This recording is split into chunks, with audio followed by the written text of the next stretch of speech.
নমস্কার বন্ধুরা, কেমন আছেন সবাই? নন্দী ফ্যামিলিতে আপনাদের সবাইকে স্বাগতম। সকাল সকাল ঘুম থেকে উঠে চা নাস্তা খেয়ে নিয়েছি। এবার যাচ্ছি একটু বাড়িতে। আসলে অনেক দিন ধরে বাড়িতে যেতে মন চাইছিল, তাই আজকে বাড়িতে যাচ্ছি। তো এবার বাড়িতে যাওয়ার পথে প্রকৃতির অপরূপ সৌন্দর্য আপনাদের সাথে শেয়ার করলাম। আসলে শহরে তো গ্রামের এই অপরূপ দৃশ্য আসলে দেখা যায় না, এজন্য গ্রামে আসলে এই অপরূপ সৌন্দর্যের দিকে তাকিয়ে চোখ মন দুই জুড়িয়ে যায়। প্রকৃতি দেখতে আমরা সবাই ভালোবাসি, আর এই অপরূপ সৌন্দর্য উপভোগ করার জন্য আমরা বারবার গ্রামে ফিরে যাই। এবার আমরা যাচ্ছি একটা ব্রিজের উপর দিয়ে। আসলে এই ব্রিজের উপর দিয়ে যাওয়ার সময় মনটা অনেক ভালো লাগে, নদীর ঠান্ডা হাওয়া গায়ে লাগে। আর বিকেলবেলা এই ব্রিজের ওপর অনেক মানুষ ছবি তুলে, ফুচকা, চটপটি, আইসক্রিম এগুলো খায়। এখানে আসে সব মানুষ বেড়াতে। এখন রোদের সময়, এজন্য কোনো মানুষ আসলে এখানে নেই।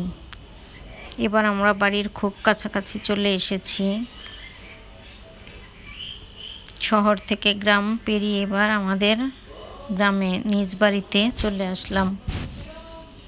আসলে বাড়িতে এসে মনটা খুব ভালো লাগছে। বাবা মাকে দেখতে পেলাম, আর মাকে বলেছিলাম গরম গরম খিচুড়ি রান্না করতে। আর খিচুড়ির সাথে ছিল অনেক আয়োজন, তবে মা মাংসটা খান না, এজন্য আমি মাকে মাংস রান্না করতে দেইনি।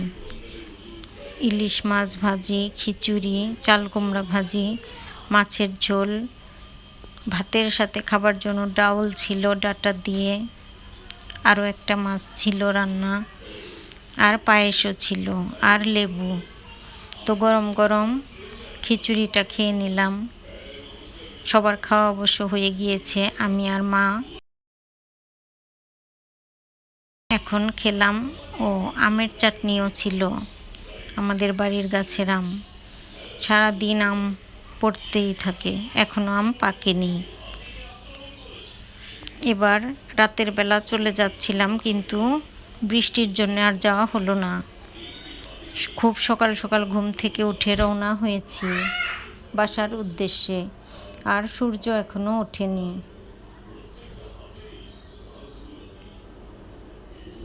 এই প্রথম সূর্য ওঠার আগে আকাশ দেখলাম, আর একটু ভিডিও করে নিলাম। আর রাস্তা থেকে লিচু কিনে নিয়ে বাসায় ঢুকলাম। তো বন্ধুরা, আমার আজকের এই ভিডিওটা কেমন লাগলো অবশ্যই জানাবেন। যদি ভালো লাগে তবে আমার ইউটিউব চ্যানেলটি সাবস্ক্রাইব করার অনুরোধ রইল। আর যারা ফেসবুক থেকে দেখছেন তাদেরকে অনুরোধ রইল আমার ফেসবুক পেজটি ফলো করার। বাসায় আসার পর আসলে চা খেয়ে নিয়েছি, স্নান করে নিয়েছি, কিন্তু কিছুই রান্না করতে মন চাইল না। তাই খাবার অর্ডার করে দিয়েছিলাম, এবার খাবারটাও চলে এসেছে। খাবারটা এবার খেয়ে নিব। আসলে বাড়ি থেকে আসলে মনটা অনেক খারাপ লাগে। এবার রাতের বেলা চুলায় বসিয়ে দিয়েছি ডাঁটা ভাজি। অনেকগুলো ডাঁটা ছিল, শুকিয়ে যাচ্ছে, এজন্য ভাবলাম ডাঁটাগুলো দিয়ে একটু ভেজে নিই। আর এই ডাঁটা ভাজি আমার খুবই পছন্দ। আর লতি রান্না করব, আর যখন ভাত রান্না করব তখন ডিমটা ভর্তা করে নিব। এই ছিল রাতের খাবার দাবার।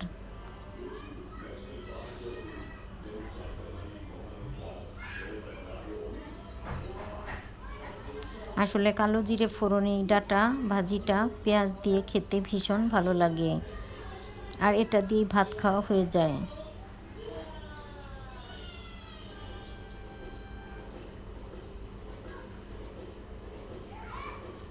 এবার ডাঁটা ভাজিটা প্রায় হয়ে গিয়েছে, এবার কচুরলতিটাও রান্না করে নেব।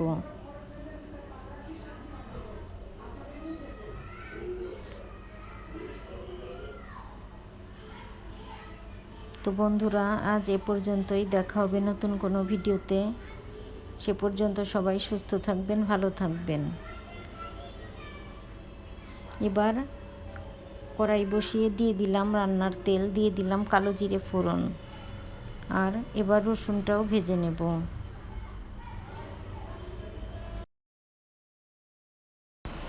লতিটা এবার আমি রান্না করে নিব।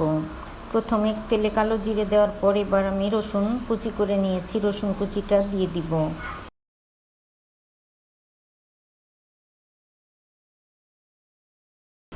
রসুন কুচিটা ভেজে তারপর পেঁয়াজটাও হালকা একটু ভেজে নেব। এরপর লতিগুলো দিয়ে রান্না করে নেব।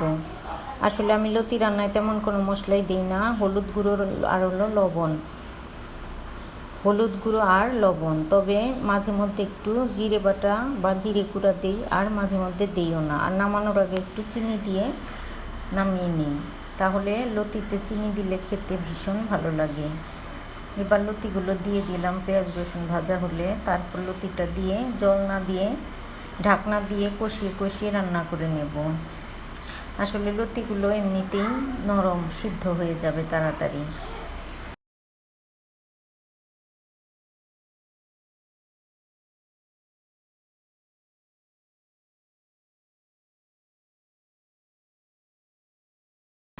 এবার লতিটা অনেক ভালো করে কষিয়ে নিয়েছি, একটু ঢাকনা দিয়ে কষিয়ে নেব, তাহলে জল উঠবে লতি থেকে আর লতিটাও সিদ্ধ হয়ে যাবে।